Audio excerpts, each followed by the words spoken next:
And we are good to go, Margaret.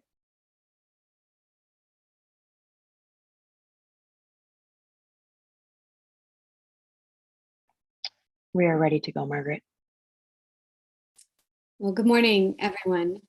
Thank you so much for joining us, really from all over the world. We have participation from multiple time zones here today, and we are thrilled to have you here.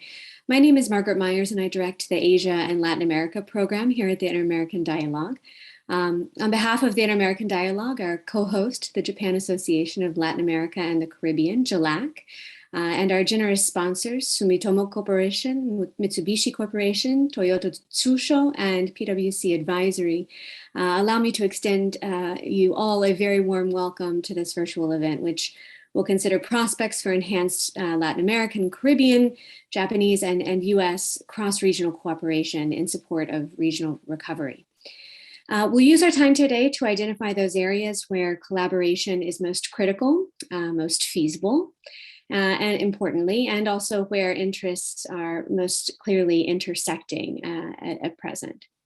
We'll also consider the mechanisms, be it development assistance, trade facilitation, targeted investment, through financing, or by expanded cooperation in the development of cutting-edge technologies and industries, through which like-minded partners might seek to engage with either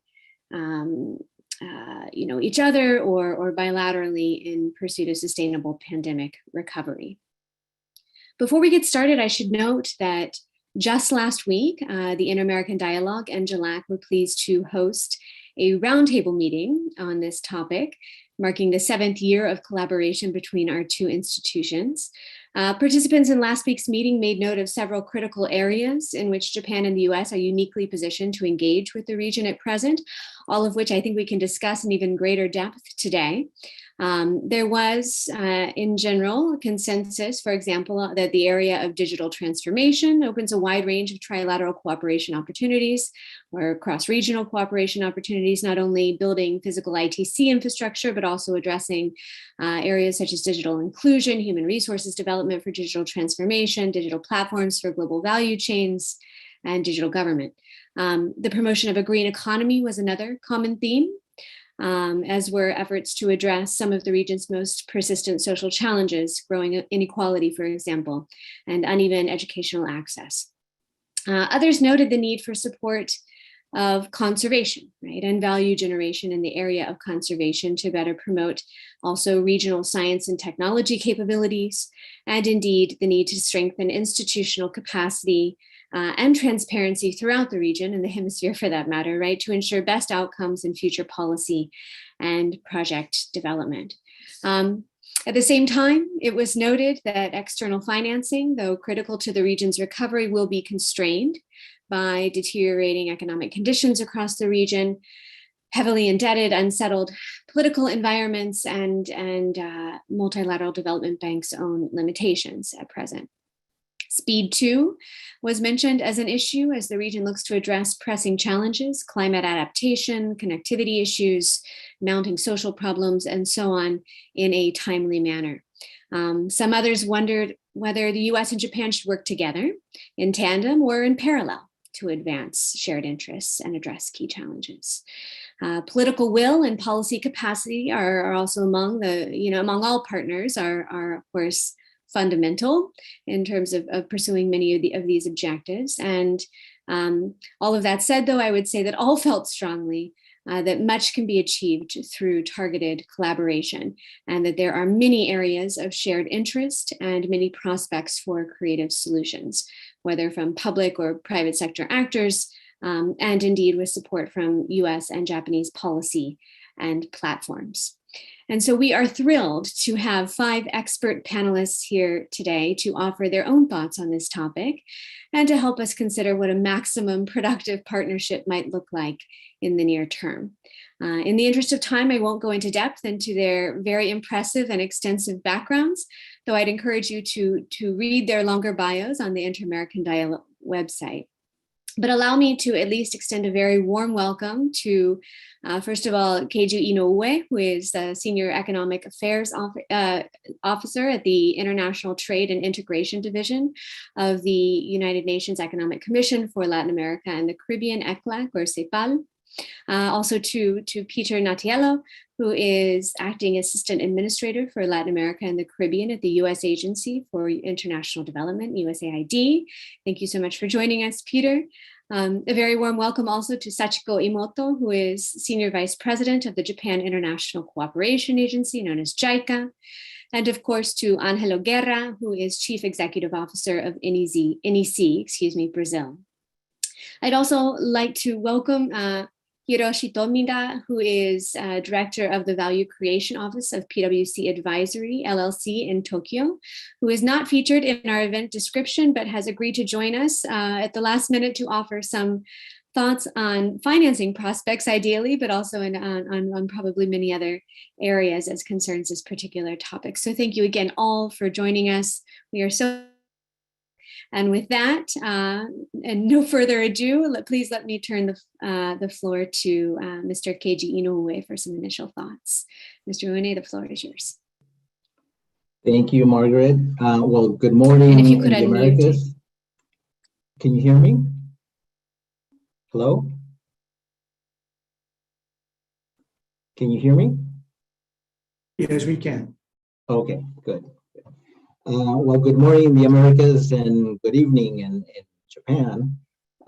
First, I would like to thank the Inter-American Dialogue and especially Margaret Myers for inviting me to be part of this panel to explore new dimensions of Japan, US, and LAC interregional cooperation in hopes to having a sustainable pandemic recovery.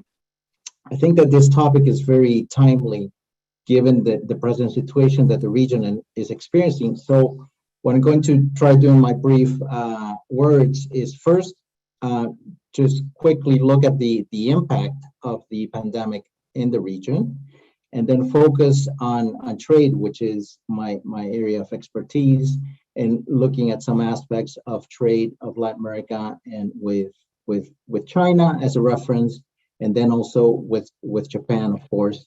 And based on that, look at some of the opportunities that I see within this crisis, as the Chinese and the Japanese word for a crisis includes both aspects of this situation that we're facing. So we know Latin America and the Caribbean has been the region most affected by the pandemic in several ways. GDP growth fell 6.8% in 2020, its worst contraction in a century, and far below the average of -2.1 for all developing countries and 4.6 for developed countries. Employment fell 9%, while the average for developing and developed countries were drops of 3.5 and 3.7 respectively. FDI inflows fell 35%, putting us at the level of 2.5% of GDP, the lowest level of FDI in the region in a decade. So poverty also increased from 187 to 209 million people just in 1 year, and inequality has been increasing. And despite this recovery in GDP in 2021 of 5.9 and the forecasted 2.9 for 2022, it is not expected that the region will recover the pre-crisis GDP levels before 2023. In relation to trade, exports fell 10% in value in 2020, which was much smaller than we had expected in the middle of the pandemic, and less than half the contraction that we saw during after the great financial during the great financial crisis of 2008 and 2009, thanks to the faster than expected recovery of the demand from China, which was the only destination to where exports grew during the crisis of all of the trade partners of the region. And for 2021, ECLAC is forecasting a growth in exports of 25%, mostly buoyed by the rapid increase in international commodity prices and the low level of comparison in 2020 versus 2021. Imports, on the other hand, will shoot up even higher to 32%, reflecting the recovery in economic activity, but also a low level of comparison. So the good news is that we are recovering much faster than we expected. These numbers are hiding some structural problems that persist in the region and that make a robust and sustainable recovery much more difficult to achieve. In concrete terms, from April 2020 until October 2021, the average commodity price index grew 93%, led by price of energy-related goods and metals and minerals.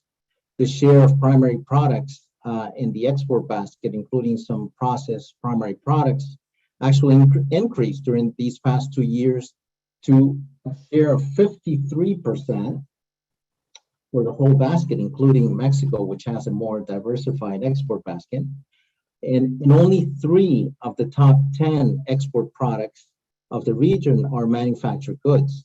So this explains the high impact of international prices in the growth and value of exports throughout Latin America's history.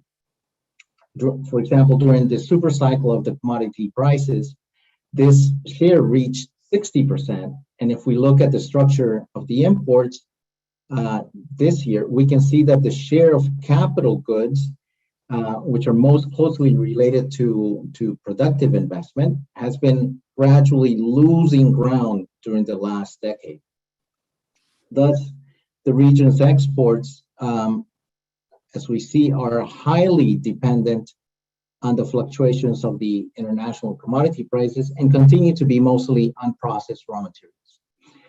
So this pattern explains why the region has not been able to increase its share in total world exports, which has hovered around 5%, at best 6% for decades, losing ground to other regions in the meantime, especially Asian countries, which have increased their share in the world exports and have been able to diversify their export baskets at the same time. So this is why China's rise in the international trade scene since it entered the WTO and its more recent fast recovery has actually been a mixed blessing for the region, for Latin America and the Caribbean. Latin American exports to China, which weigh now 14% of LAC's total exports, or around $128 billion, are highly concentrated, where the top 10 exports weigh 80% of the total, only the top 10 exports. And leading the list are soybeans, iron ore, copper, and petroleum, with a share of 40% with only these 4 products. And the export basket to Japan, which only weighs 2% of the total, or around $20 billion US dollars, is very similar in content to that directed to China, although slightly more diversified, where the top 10 exports weigh 60% and not 80%, as in the case of China. And this is led by copper, iron ore, and maize or corn. In the case of both partners, imports are mostly manufactured goods, as we know, thus running a constant trade deficit in both cases. So the first obvious area that I see for cooperation is to explore new export products from Latin America to Japan, especially manufactured goods, or at least more processed primary products. Chile, Brazil, Mexico, and Peru alone export 88% of all exports of the region to Japan. Thus, a second obvious area of cooperation is to explore how to increase the exports from a greater number of LAC countries to Japan.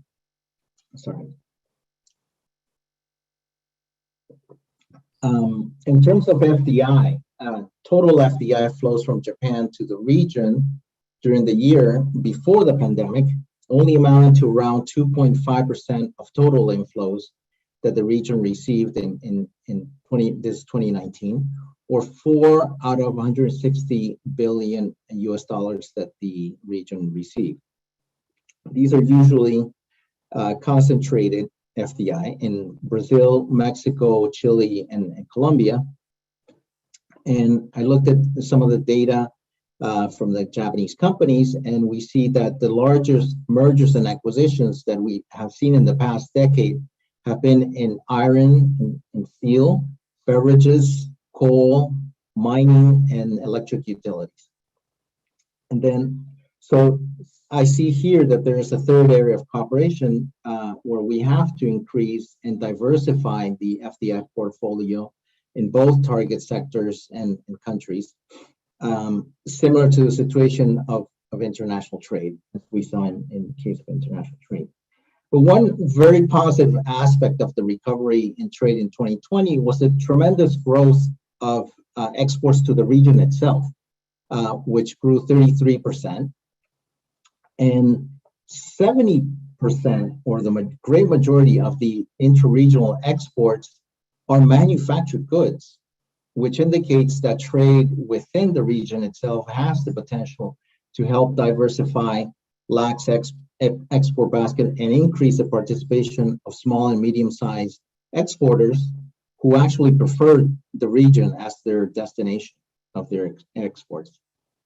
But although exports increased in 2021, the share of interregional trade is only 13% of the total, much lower than its peak of 21% before the great financial crisis, which brings us back to levels seen in the 80s.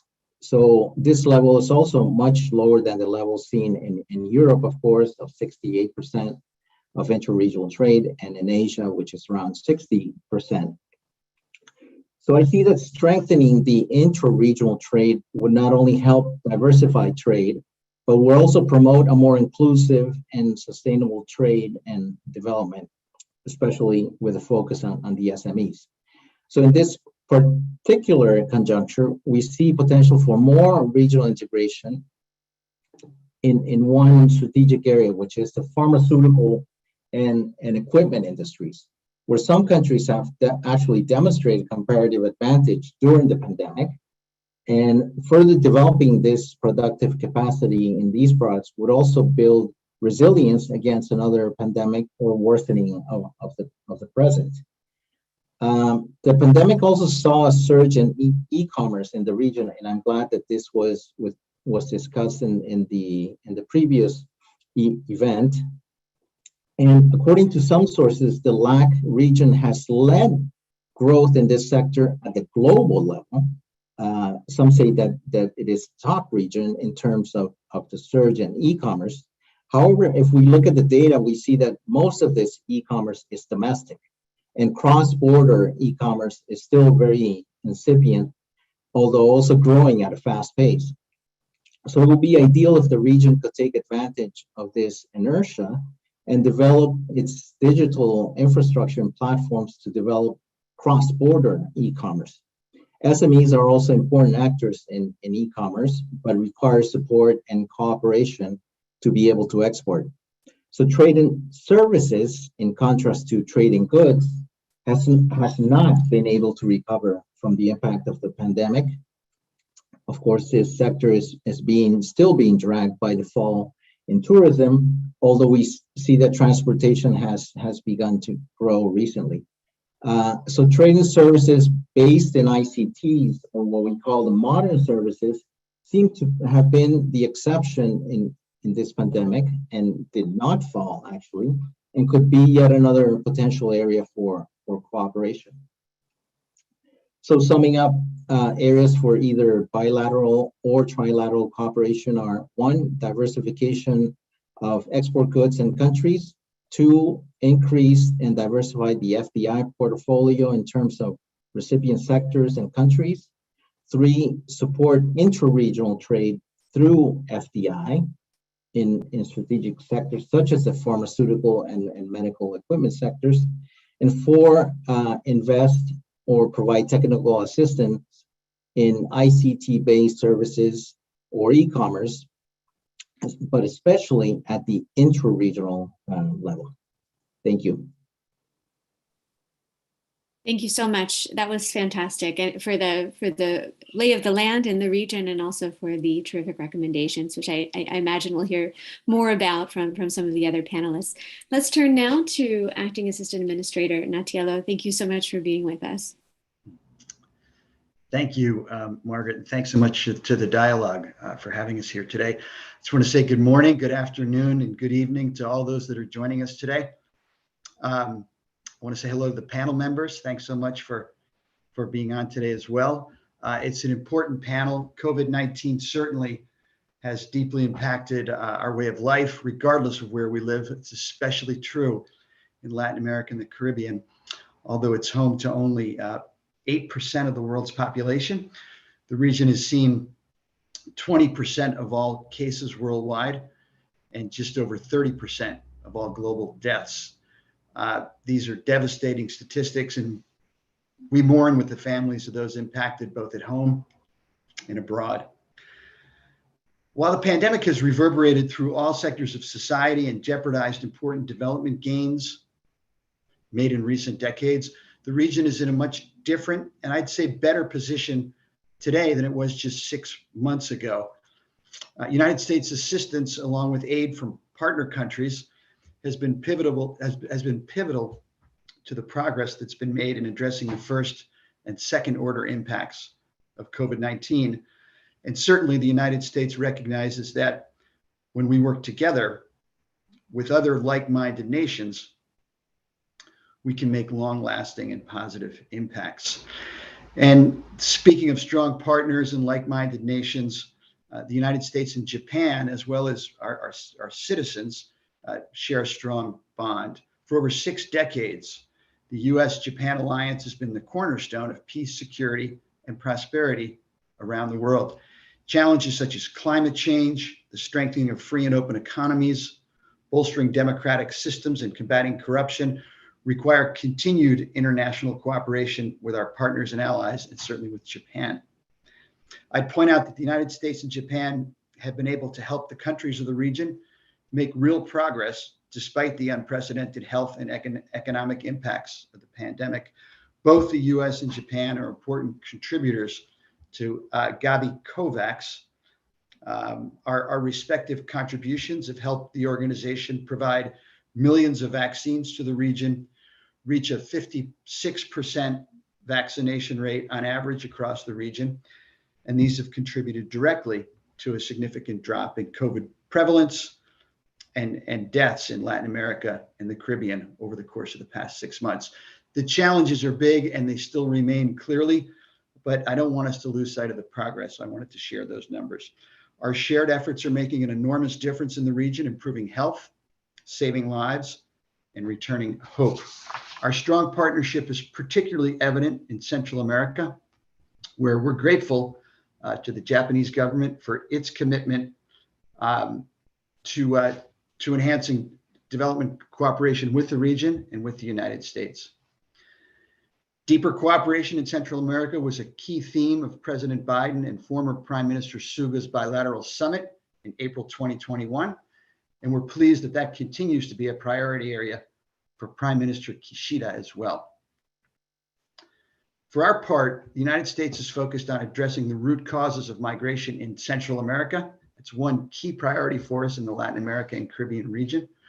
Earlier this year, the Biden-Harris administration unveiled its root causes strategy to better focus U.S. efforts on creating economic opportunity, strengthening democratic governance, promoting respect for human rights, and reducing violence so that citizens of Guatemala, Honduras, and El Salvador can build a better life at home. We know that our success will depend in part on the local partners that we engage with to pursue this strategy. That's why USAID Administrator Samantha Power recently announced Centroamérica Local, a 5-year, $300 million initiative to empower local organizations in El Salvador, Guatemala, and Honduras to address the drivers of irregular migration to the United States.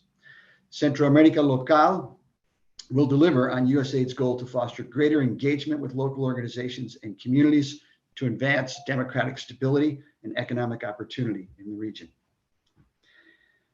In addition to strengthening and empowering local organizations, we know too that addressing the root causes of migration from Central America will require the investments, innovation, and market penetration of the private sector. That's why earlier this week, Vice President Kamala Harris announced 7 new commitments as part of her call to action for businesses and social enterprises to deepen investment in Central America. The private sector commitments, now totaling over $1.2 billion, will help to sustainably address the root causes of migration by promoting economic opportunity for Central Americans.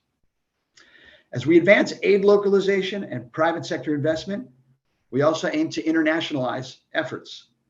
That's why we so appreciate our partnerships with Japan, and in particular, the Japan International Cooperation Agency, JICA, and the Japanese Ministry of Foreign Affairs. With JICA and with the ministry, we're moving forward together on several fronts to address the root causes of migration in Central America. For example, in Guatemala, USAID and Japan are working together to strengthen and expand something called Centro Quédate. It's a model, it's a government-led model in Guatemala for vocational training, and it's training centers providing educational opportunities for youth in Guatemala to support returned unaccompanied minors and youth at risk of migrating. Again, so they can find opportunity and they can build their lives, their futures, and their communities in Guatemala. In El Salvador, USAID and Japan are collaborating on providing scholarships to those youth most vulnerable to migration for technical careers, for specialized courses and flexible programs that enable them to finish high school. And we're also working together to provide humanitarian assistance to return migrants in reception centers around the region to ensure that those returning migrants have a dignified return. USAID understands the critical importance of coordinating our efforts with our donor colleagues from partner nations. That's why, with respect to the UN Sustainable Development Goals, the United States recently participated in the annual development assistance dialogues with Japan and other donors. We remain firmly committed to such coordination and are grateful again to our Japanese colleagues for this partnership. The dialogue provides a platform to exchange knowledge and experiences to deepen collaboration and partnerships between Latin America and Caribbean countries and OECD Development Assistance Committee members, and to jointly advance progress towards implementation of the 2030 Agenda for Sustainable Development. All this complements our drive for more inclusive global development, in which localization plays a central role in our efforts in Latin America and the Caribbean in support of pandemic recovery, ending global poverty, responding to natural and humanitarian disasters, and helping developing democracies realize their potential. So in closing, let me just say that I'm grateful for the chance to participate in this conversation. We look forward to exchanging ideas on how we can better collaborate in Latin America and the Caribbean through new and existing partnerships to support our shared development goals with the region. Thank you very much, and back to you, Margaret. Thank you so much, Peter. That was extremely helpful. And in just a moment, we'll turn to Imoto-san to hear a bit more probably about US, Japan, Latin America, and Caribbean collaboration as a proven concept, whether in Central America or in other parts of the region. Before we do that, though, just a quick reminder to meeting participants to please submit any questions you might have on this topic in general or to individual speakers through the Zoom Q&A feature, which you can access at the bottom of your screen, or else through Twitter using the hashtag LAC-Japan-US, or by email through the Inter-American Dialogue website, iad@thedialogue.org. And we'll turn to Q&A with speakers once all of the participants have had a chance to make their remarks. So Ms. Imoto, the floor is yours. Thank you. Thank you very much. Thank you. Good morning and good evening to those of you joining this seminar. And thank you very much, first of all, to Inter-American Dialogue and JICA for giving me this opportunity. It's my great honor to be able to speak in this seminar. I came to this position in October this year, and I'm very thrilled to work for the LAC region. It is indeed timely to discuss long-term strategies for LAC region to set the road from recovery to sustainable development. Even before the pandemic, we at JICA had positioned the LAC region as a frontier to pursue creative and innovative efforts for sustainable development, which will be a good model for other regions as well. With the devastating effects of the pandemic in the LAC region, our commitment is even stronger. Firstly, let me touch the issue of the LAC region. I understand that the volatile situation of policies and economies hinder the sustainable development. And this is why the LAC region suffers lower growth. For the former speaker, Mr. Inoue, has mentioned some of the figures of the economic growth. And I'd like to also point some of the features. If you look at the recent IMF macroeconomic data, Asia enjoys higher growth of 7.2% in 2021 and keeping the pace in 2022. Africa and the Middle East are with around 4% in 21, but they will also keep the pace in 22. In addition, they had only 2 to 3% negative growth in 2020.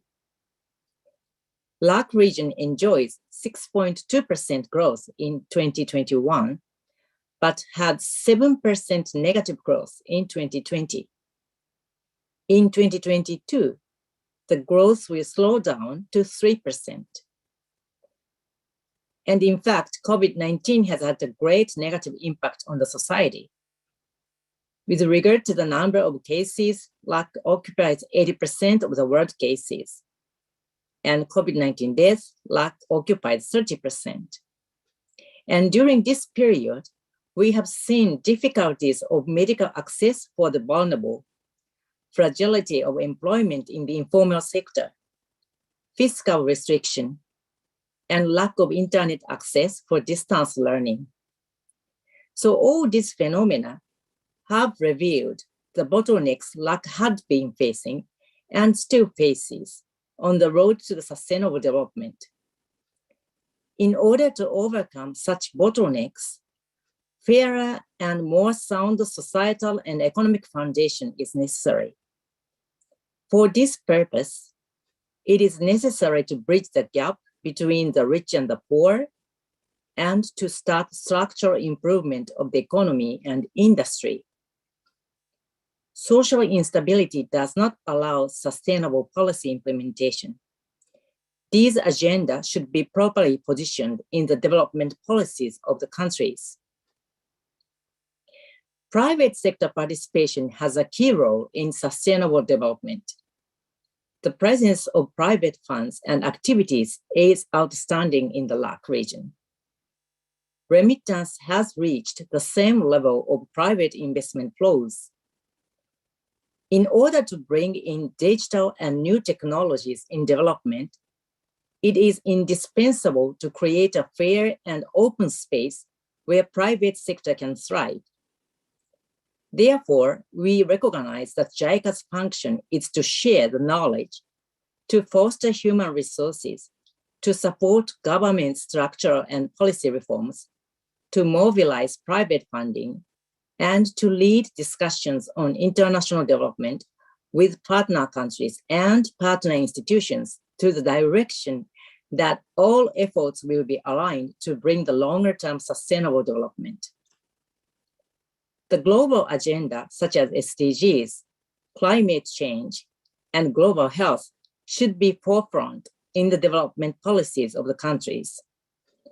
In this regard, LAC-Japan-US trilateral cooperation plays a key role to share the common understanding on the development agenda for policy coherence. I would also like to include also international organizations in this cooperation. JICA has developed a partnership with the Inter-American Development Bank and also with the World Bank in this region. These banks also have a great impact on the development in the LAC. So it's very important that including these banks, we have the policy coherence. JICA's priorities in the LAC region have been quality infrastructure, health, disaster management, and agriculture. These priorities remain at the core of our cooperation and be a basis for cooperation with the US and with multilateral banks. In addition to what Peter has mentioned about US-Japan cooperation in the region, I would also like to show an example. This year, JICA had an opportunity of a discussion with the US and international professionals on disaster risk management and aging societies in the LAC region. These two areas are where Japan has a similarity with LAC and may contribute to the mutual cooperation with the United States. We had a focus on digital transformation in these areas and recognized that the DX cannot be a solution, but support the challenge to improve the sector reform as a tool. We are still on the way to learn how to utilize the modern technologies and innovation for the development agenda. From our experience of long-term cooperation, we consider LAC has a strong background, such as human and natural resources, to lead the international development with advanced attempts for the new dimensions of development. And taking this opportunity, I would like to share two cases of new dimensions of Japan's cooperation. One case is an initiative called Tsubasa, Transformational Startups Business Acceleration for the SDGs Agenda, to support Japanese private sector to advance to the LAC region for startup business with SDGs and innovation.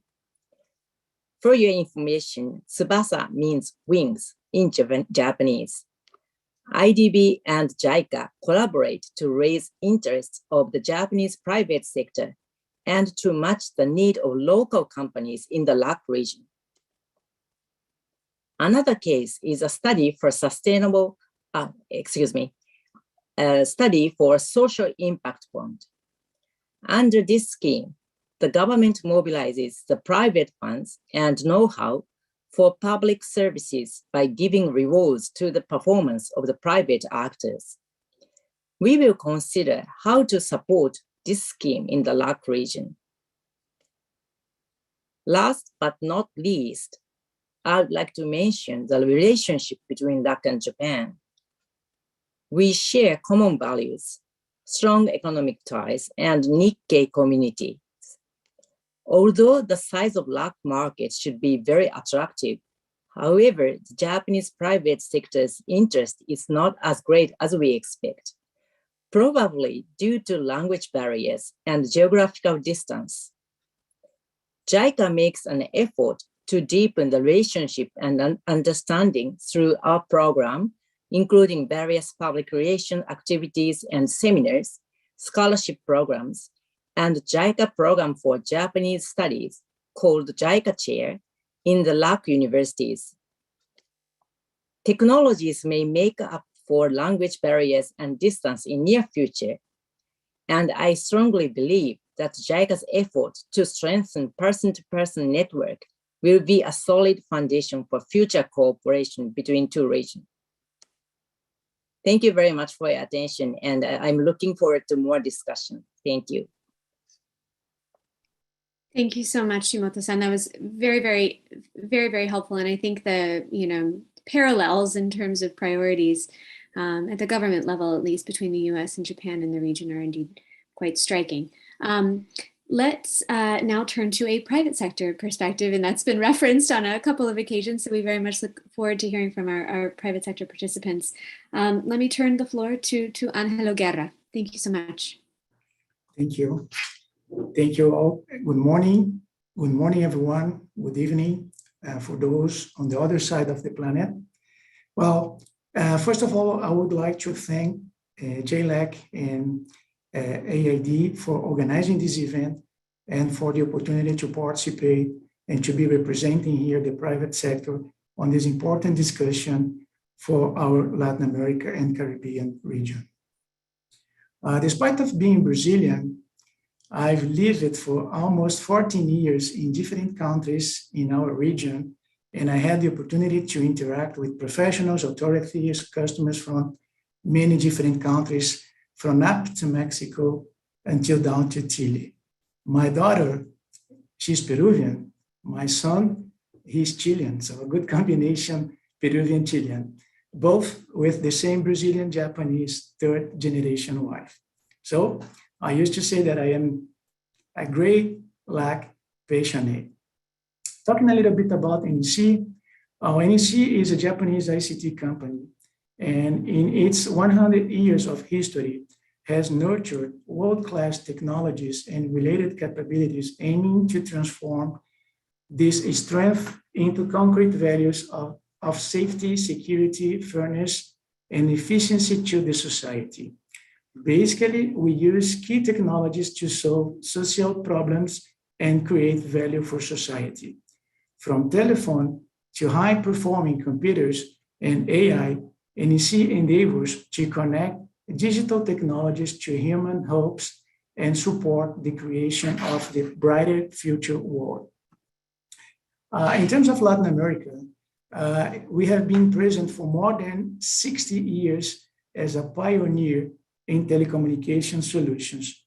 For instance, here in Brazil, NEC has been the pioneer system supplier for the first color TV transmission, the first digital radio, and the first cellular mobile network. And nowadays, we evolved in strong efforts in smart cities. We have been contributing to safer cities and smart mobility, as well as providing AI and other key technologies to foster the digital government. And moreover, with the increasingly strong concept of orchestrating solutions, NEC has positioned itself as one of the main players in the supply of systems for communication network, with an emphasis on operators and data centers. This movement was consolidated thanks to the strategic partnership, mainly with the American companies, in order to offer cutting-edge technology in this segment, combined with our talent for the integration of end-to-end solutions. So clearly, Japan-US collaboration has been key to Latin America's network communications and security. And we would like to leverage it up to the next level, including the 5G deployment in the region. Moving forward on our vision for 2030, this vision is focused on three key pillars: environment, society, and life. Through our labs and research centers, we aim to contribute to accelerate digital transformation through our cutting-edge solutions and technologies. For example, we aim to realize decarbonized society and tackle climate change effects. And in this regard, NEC has signed this year the business ambition for 1.5 degrees Celsius pledge, aiming to keep the rise in global temperature within the 1.5 degrees and aiming for net zero greenhouse gas emission. At the end of November, NEC was listed on the Dow Jones Sustainability Indices, and early this month, NEC has been recognized for the leadership in corporate sustainability by global environment nonprofit CDP, securing a place on its prestigious A-list 3 years in a row for tackling climate change, as well as acting to protect water security. So, talking a little bit about our confidence on how could we support Latin America and the Caribbean to build back greener and better. I'm gonna touch now, in terms of technology, three important aspects that we believe that we could contribute on this triangle: US, Japan, and LAC. The first one it is about the digital infrastructure, the 5G and submarine cable. One of the key technologies to enable this transformation and economic recovery of the region is the 5G and its ecosystem that will create jobs, revenue, and decrease the digital divide. The 5G will open entrepreneurship opportunities in all sectors, from healthcare to agriculture, better education possibilities, and more quality and access to services. Therefore, fostering inclusion and reducing the social inequality. One good example is our current project in a major health complex here in São Paulo, envisioned by an ecosystem of partners to provide a 5G private network for medical devices connectivity and low latency mobile ultrasound. Through this technology, we aim to use real cases and analyze how 5G connectivity can support multiple areas of medicine, improving the patient journey and providing more access to health services. In this scenario, NEC is one of the key players and service supplier promoting the open architecture, the Open RAN, that will enable cost reduction in mid to long-term innovation and flexibility to operate the movement from 4G to 5G. For that, we count on collaboration with diverse players, including strong partnership with US companies for long-term sustainable projects. Another great challenge related to digital infrastructure is the current low fixed broadband penetration in the region, which highlights the demand for the submarine fiber optical cable connecting South America with Asia. The project has been a hot topic for multiple stakeholders from different sectors and promises to boost connectivity for 270 million people in the continent and provide high-speed internet, thus more efficiency to the society and an opportunity to boost productivity.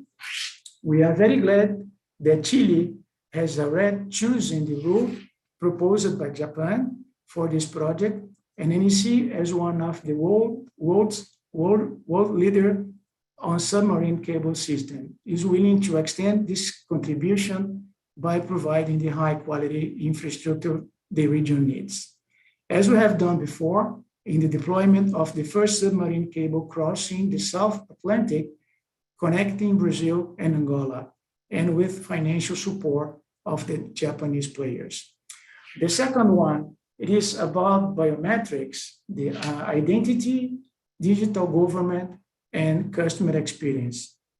As the private sector, we also would like to support the Latin America governments on its digital transformation process, not only through the expertise on communication network and security, but also through key world-class technologies such as multimodal biometrics.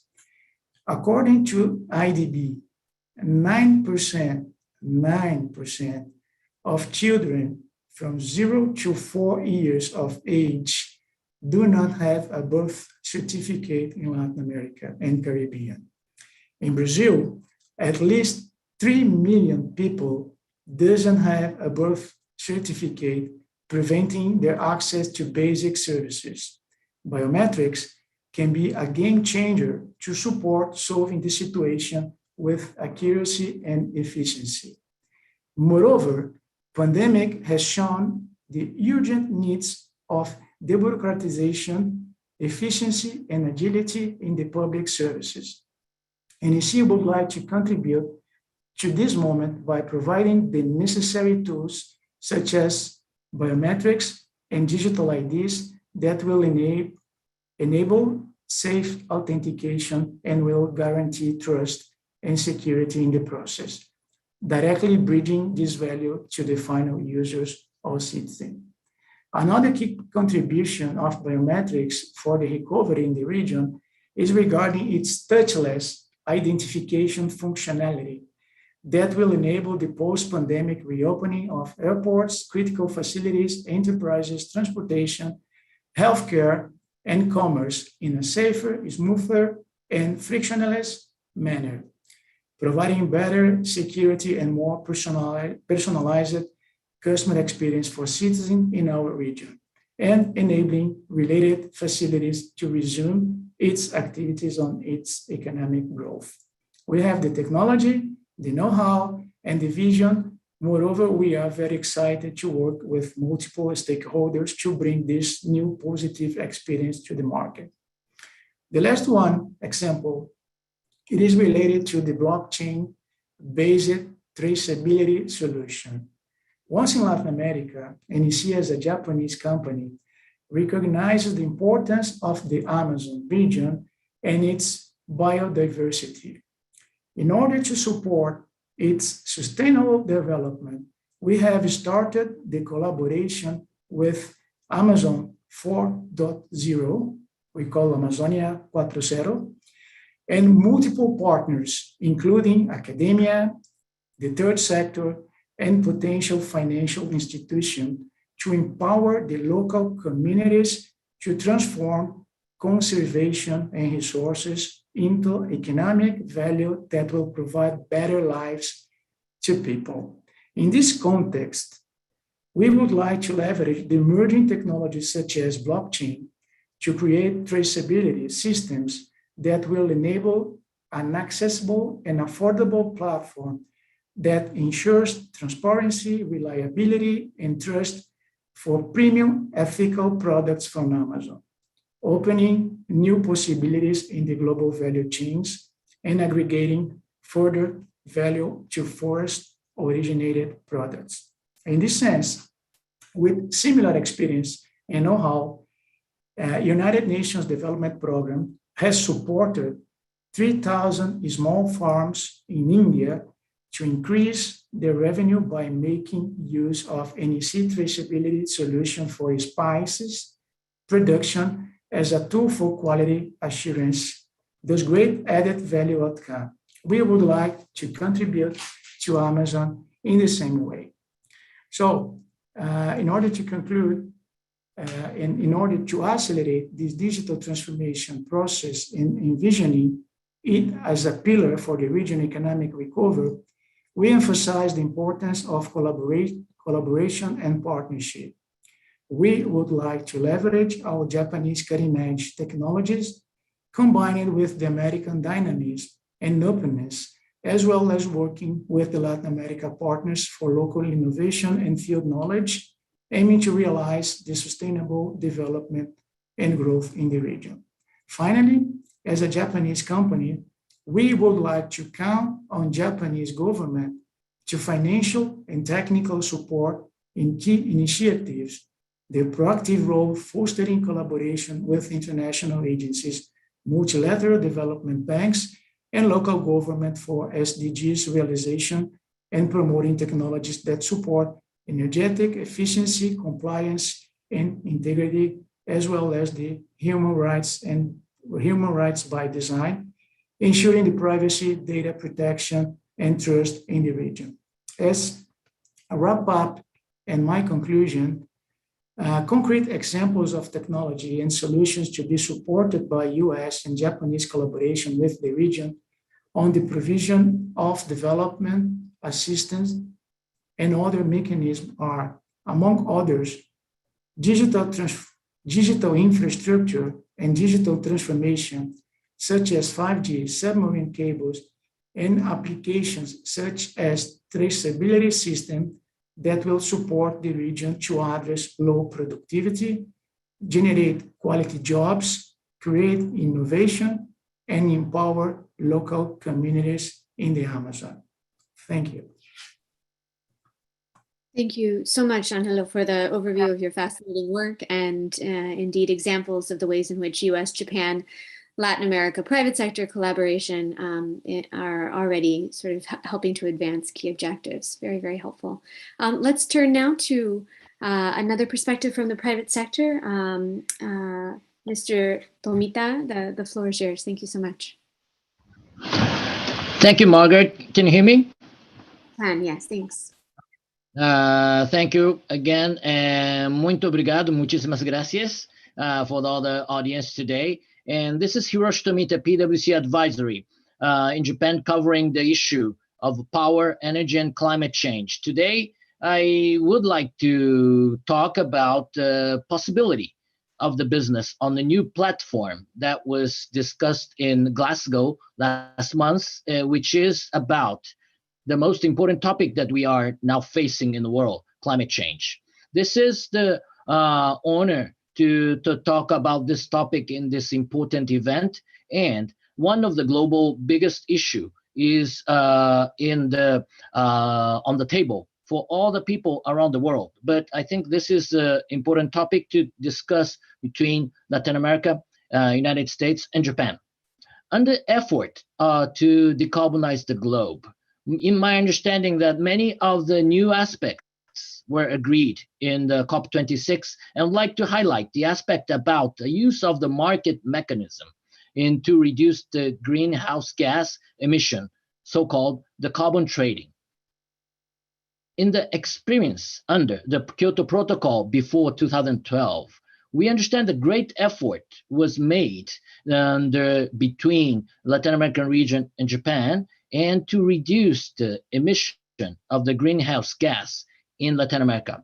And then this effort realized significant reduction of the emission in the area of renewable energy, methane reduction, energy efficiency projects, and which led to the also good social and environmental impacts. But after that, we understand that the Kyoto Protocol days in 10 years ago, it was more that effort started in Rio in 90s, and then followed in the Kyoto Protocol days in the 2000s.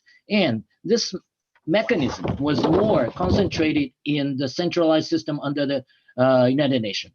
Although this effort continued, but new framework started in COP26, which is the carbon to use the exchange of the result of the emission reduction done in Latin American region and as a carbon credit, and then in exchange the new flow of cash to the countries who realize these like a reduction.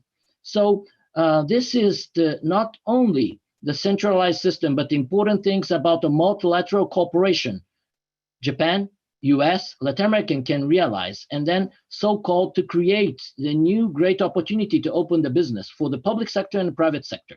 So I understand that international institution, bilateral credit institution, and can play the important role to provide appropriate financing to this, and then to mitigate the specific risk associated to realizing these emission reduction projects. And then by using those, the Japan public institutions shall play the important role, US and Latin American institution as well. And then to be a catalytic role for private sector flow of finance.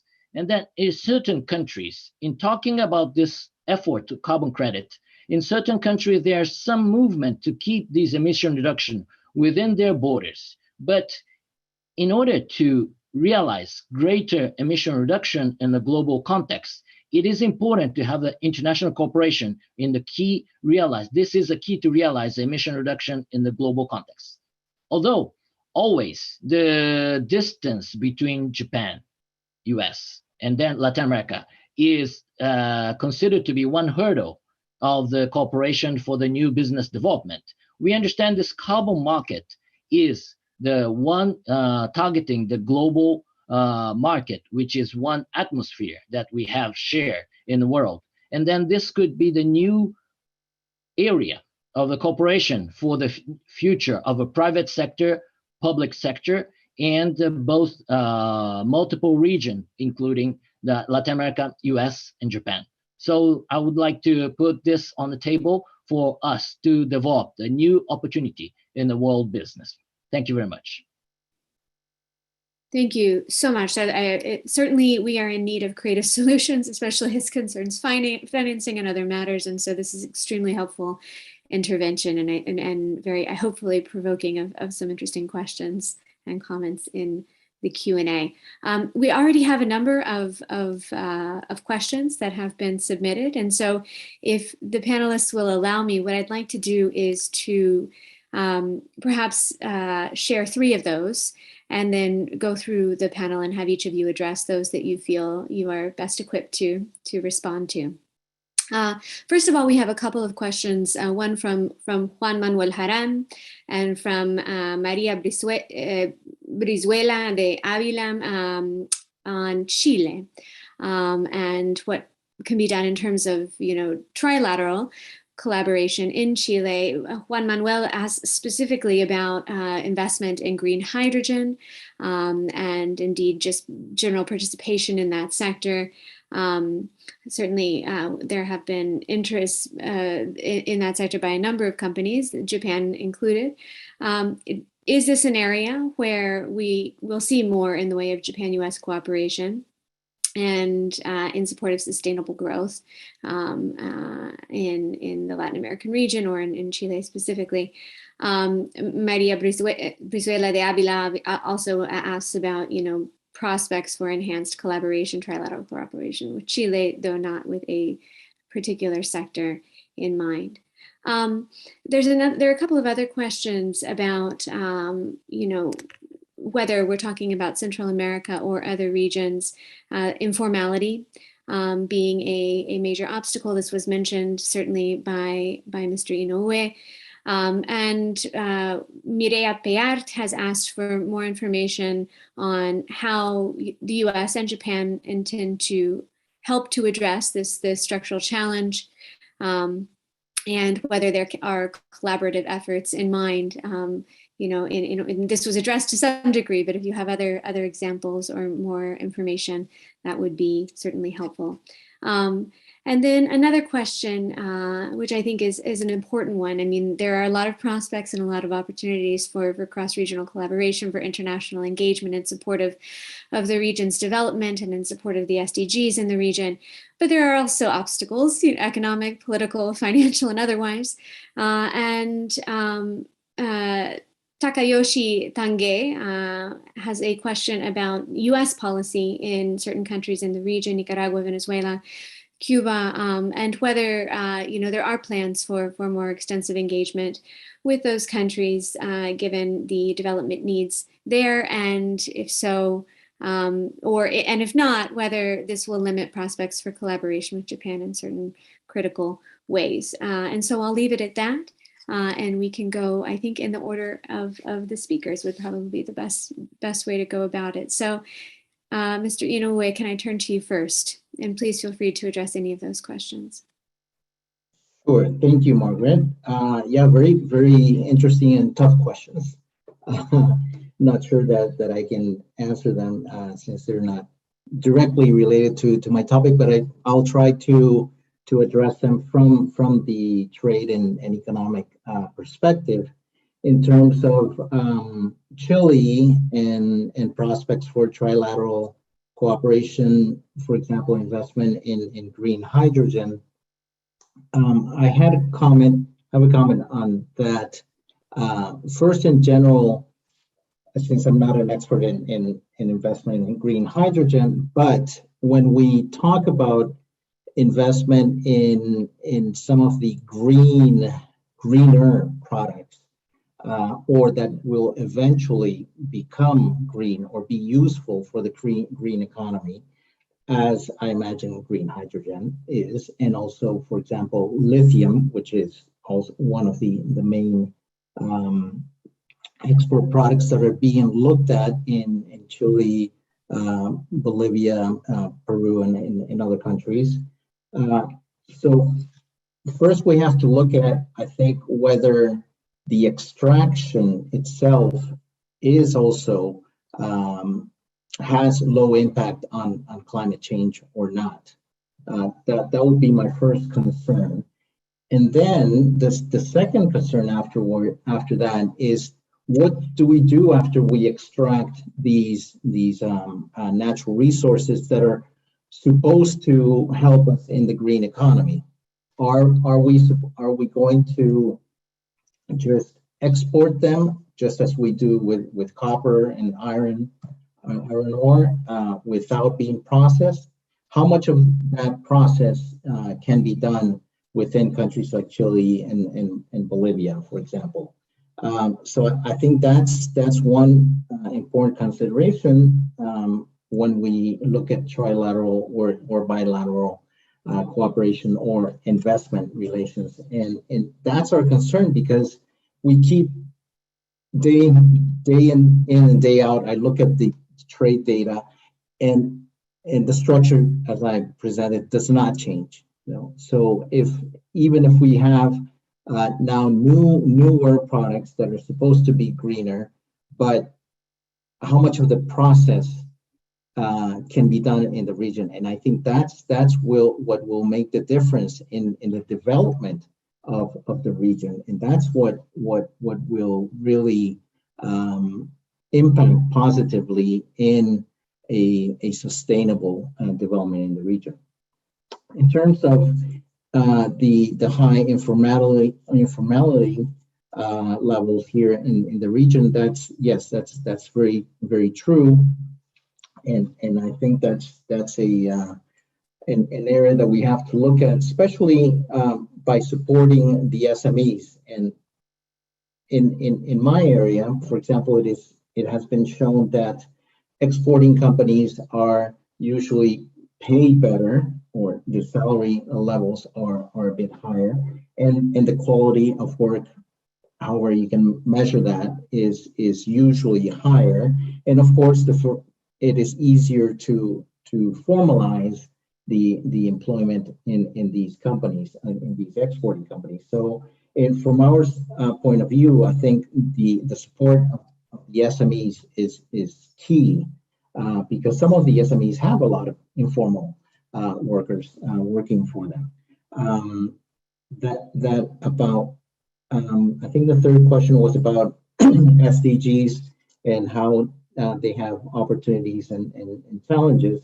And well, just the 2 points that I just made are part of the SDGs, supporting SMEs to have a more inclusive, sustainable development, and also to have a sustainable type of extraction of natural resources, I think are key. But I would add to that we need to have some technology transfer accompanying these projects, and that's where I would put the emphasis, and I would be interested in hearing what JICA and also USAID has been doing in terms of supporting this technology transfer, and of course of the private sector, which owns this technology.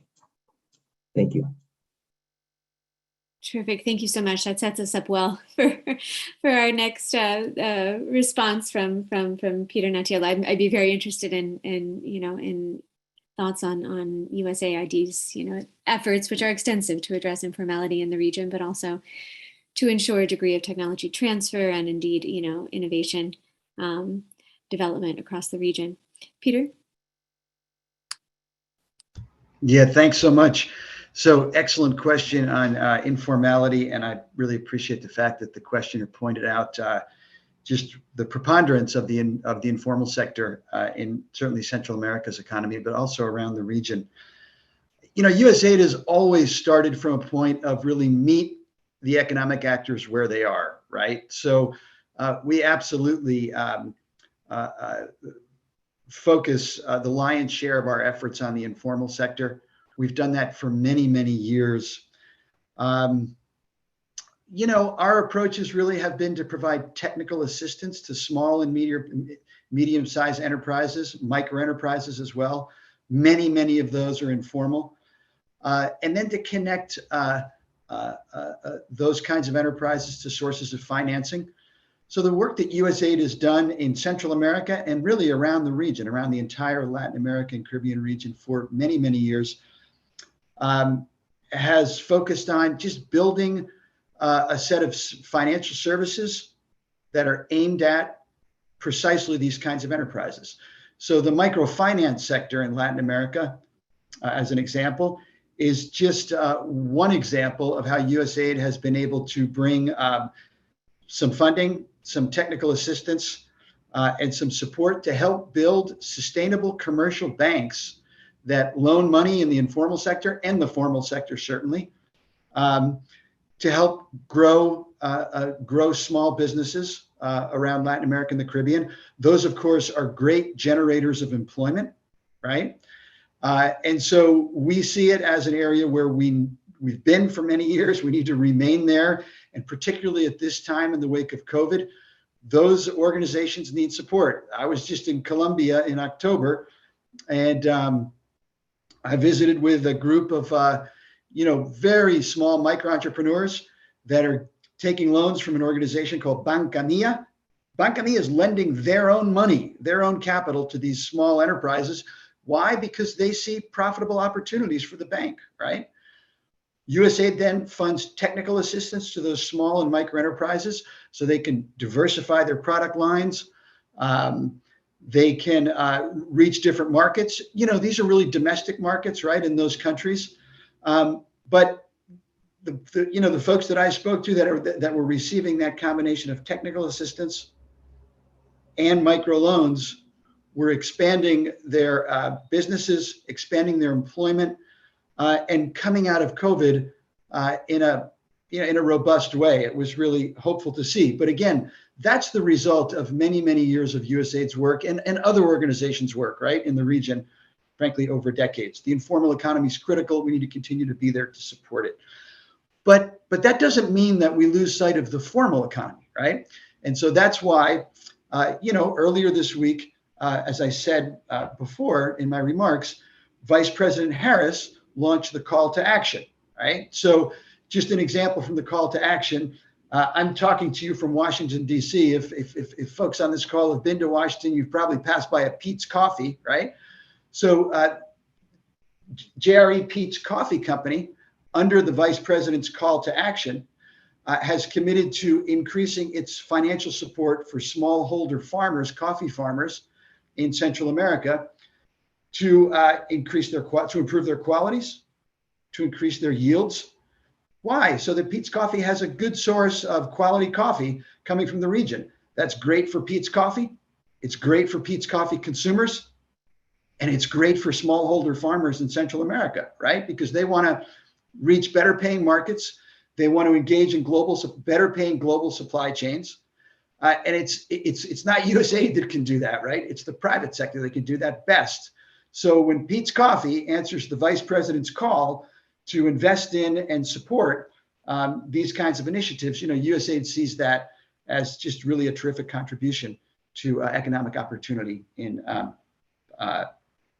Central America. And just if I can also just say, Margaret, just on the question on Cuba and Venezuela and I think Nicaragua, very much appreciate that question. And I guess it's probably most helpful if I could just go back to last week's U.S. hosted Summit for Democracy. As President Biden stated, rules-based societies, promotion of the rule of law, transparency, anti-corruption, these really are fundamental building blocks of free nations and of free peoples. The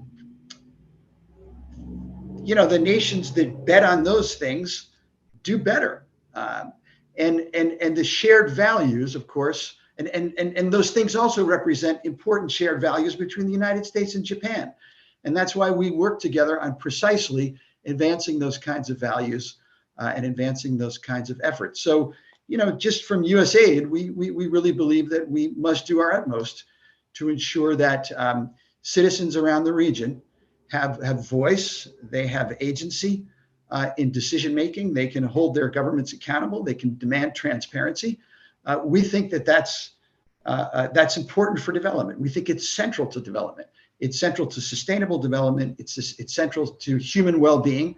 And so at USAID, we're very, very committed to that, obviously. Thanks. Thank you so much for those responses. Let's turn now to Imoto-san. Thank you.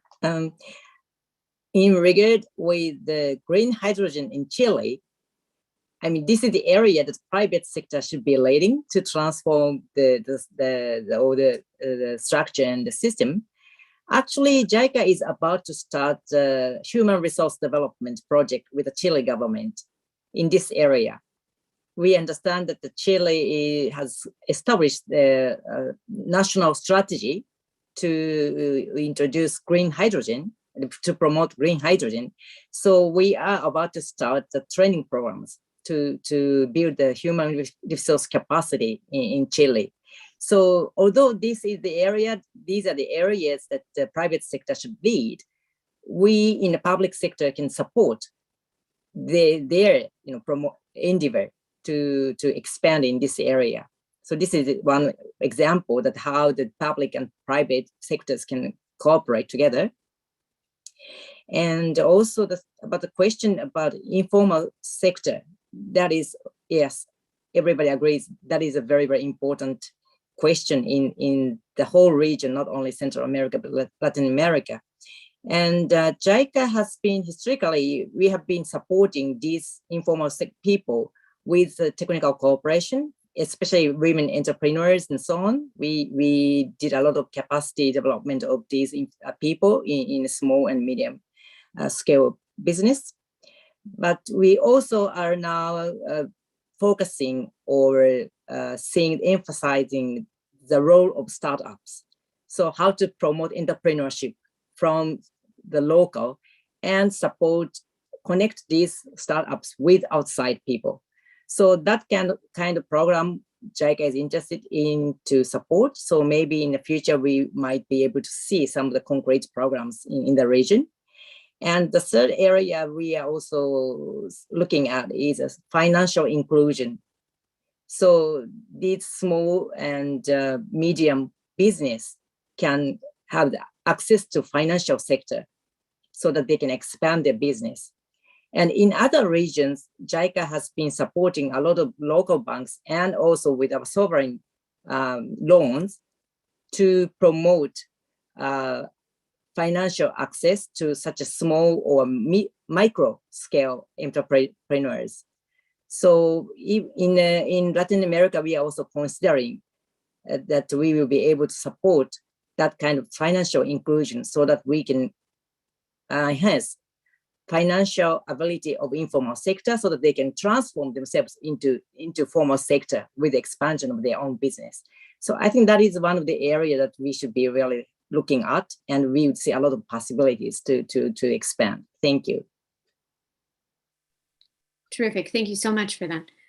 Angelo, any reactions to the questions that were posed? Yeah, well, I'm going to comment on the questions that I can add the most. I think that the green hydrogen in Chile, we are not manufacturing there. We could not collaborate. But I would like to comment on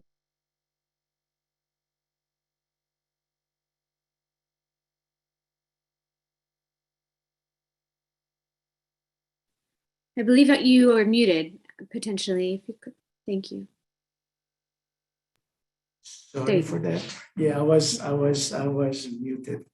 No, I was telling Margaret that I'm going to comment on the questions that I think that we could add value. And the hydrogen, I think that was commented. Most of the comment were indeed. I would like to comment in terms of this economy is 70% informal in the region. I think that identification could be a good tool for the inclusion. Once we can identify, once the government could identify a citizen, biometric could be an effective technology for that. This would be very helpful. So now during the pandemic time, we had the example that some countries, they were giving an extra salaries for the population, but in many cases that population could not be identified. So digital government would be important for this movement. Also, there is another question I think that is related to the private sector about how the technology could be controlled in terms of not affect the life, the family life. I think that this was done by someone in Chile as well. ¿Qué medidas pueden realizarse para que la tecnología no signifique control externo en la vida de la familia? Well, this is a very important question. I think that in current situation, we are deep under the technology. I think that here, in cooperation with, in case of NEC, for example, in cooperation with some of our subsidiaries, we built a system for promoting the privacy protection and a personal information protection management system, which is fully aligned with the GDPR. In case of Brazil, it is the LGPD, which is the country policy to give this privacy to the population.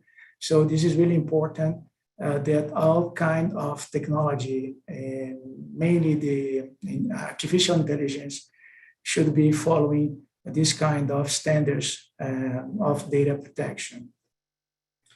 There is another one regarding the sustainability for Brazil. If we agree or not, that Brazil has been one of the most important in terms of the SDG. We agree indeed. One of our pillar of our vision today is how could we transform the conservation into economic value for the local communities live in Amazon, for example. So we strongly believe that technology could be and can be a good help to support the communities to aggregate value to the natural resources they sell today for a minimum price, considering the environment impact and sustainability. I think that this is from my side. Thank you so much, Mr. Guerra, and also for addressing that additional question. Very, very helpful. And now let's turn to Mr. Tomita. I know you are very focused on some specific aspects of this question, and I see another question in here, which, in addition to the other three, I'd like to pose to you. And you've touched on this a bit, but Mikio Koyama, a research fellow at Kobe University, asks, what prospects or potentials there may be for green bonds and debt climate swaps, in addition to carbon credit trading system as a source of development finance for the Latin American region, as we're considering other creative means by which to expand the pool of financing out there. Thank you very much, Margaret, and thank you very much for those questions. And then 3 points that I may be pointing out about the finance, that debt instrument and also the debt swap on the environmental value. I think this is an important combination. Carbon market together with those instrument can be the catalytic role for the new money flow to the Latin American region. So we understand that depending on the effort, the large infrastructure project or a forestry project or industrial project, they're a specific financial instrument for each one. So I very much agree that those instrument could be the set of those instruments are going to be the important things to develop the sustainable development. And second point about Brazil being considered as one of the most important actor, and then as a potential for the emission reduction. But also we understand that Brazil had led the conceptual structure of emission reduction system like a CDM in the days of the Kyoto Protocol. But in the COP26, I understand that Brazil led the discussion and conceptual framework to agree all those carbon market mechanism. And then we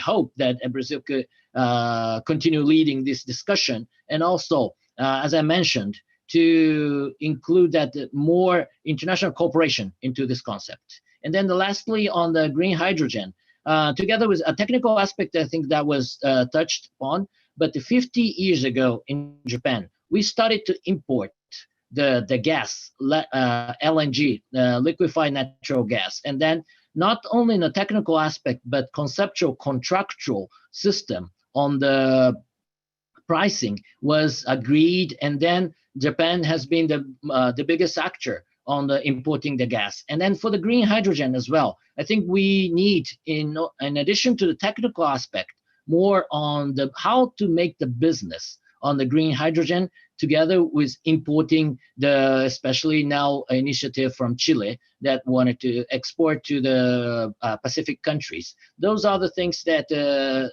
big potential for the cooperation and the business concept, technological concept, and then the business potential. I think those are the great opportunity for the two regions to work with. Thank you. Thank you. Those are all exceptionally important insights. Well, with that, we appear to have addressed the vast majority, at least, of the questions in the Q&A, and I think we've identified many terrific ideas, proposals, and examples of existing productive partnerships between Japan and the region, the U.S. and the region, indeed, in a collaborative manner.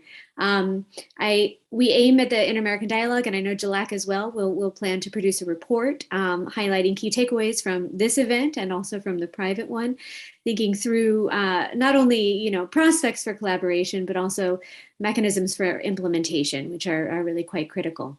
In conclusion, let me just say that given that we are addressing sustainable development and indeed, sustainable development goals and advancing those goals in the region, it's worth considering that SDG target 17, right, which calls for us all to strengthen and revitalize global partnership on these matters, is perhaps a useful goal or objective to bear in mind, moving ahead. Certainly, we're called upon to make a lot of this collaborative work happen.